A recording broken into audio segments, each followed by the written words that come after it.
Okay, this year at Mule Days we were selected as most honored packers, which is really a pretty great honor in the fact that there's so many good people in this industry and that we were chosen to be singled out and honored.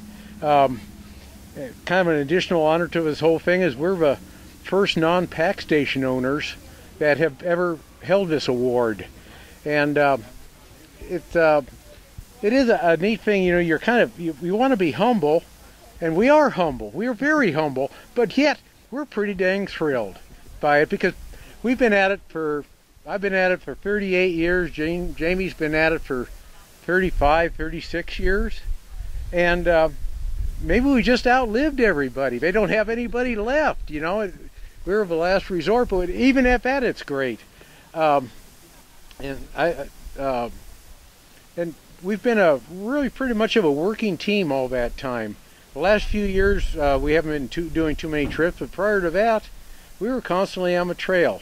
And it was just a joy to be together all that time. Do you want to add anything to that? Okay, so we'll keep going here. That John was warning us about talking over each other. She doesn't talk. Once I get started, normally I don't talk at all, but now I can't stop. So, but anyway, he asked, what's special about mules? To me, personality. Yeah, it's a personality and mindset. They think different than horses. They're very self-centered. They think about themselves first, and the concept that they're stubborn isn't really true. They're just looking out for themselves, and they're very willing workers. You just got to do the same thing at the same time, which isn't too hard to accomplish. With a little bit of patience, a little guidance, they make just excellent work animals. They don't tend to screw off. Horses will walk around trees. God, politically correct. Like, mules are kind of like in the old days slaves. They just walked in line, didn't go off, screw off, they did their job. And they're very personable. It almost gets down to having a personal relationship with them. Some mules will get along with some people and not others, just like in real human relationships.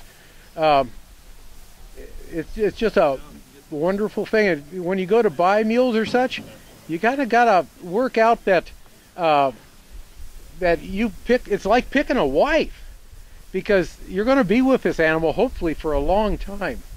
And like I said, not all relationships work, so you gotta kind of, the mule is receptive to you, and you kind of can relate to the mule and communicate with it. If your communication breaks down, it's a hopeless thing. And in the movies and television, old books, well, to get a mule's attention, you got to get a 2x4. No, not really. If you beat them, you're lost. The minute you hit a mule, you have lost it and you are done. Infinite patience. If things don't go quite right, you go with the flow, you correct the situation, you try it again. Beating an animal, or particularly a mule, gets you absolutely nowhere. And if you do hit them, they tend to hold grudges.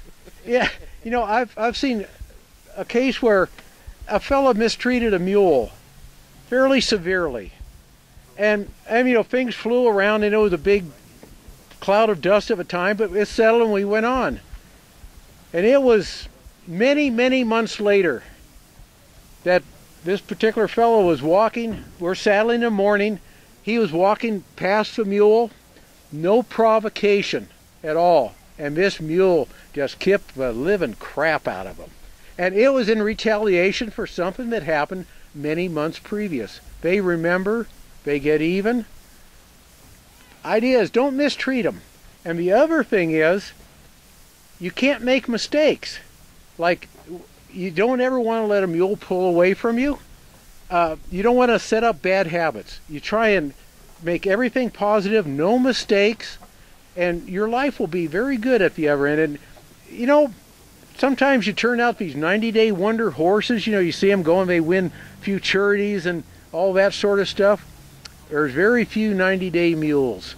And particularly in the packing industry and such, we have a lot of 4-year mules. You know, every year it just gets better and better.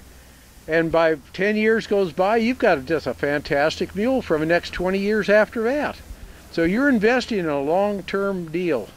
And if you got a good mule and it's there for a long time and it's a joy to work with, a joy to be there. Some mules are affectionate. They like to be loved on. They like their ears scratched, their faces rubbed. Others, work me, don't screw with me. I'm happy, I'll work happily for you, but just let's do the job and we'll leave it at that. We're no lovey-lovey, no California hugs, nothing like that. Gosh, I don't know, we've run on here quite a ways. And so I think we're just probably, from Mule Days, this is Phil and Jaime signing off.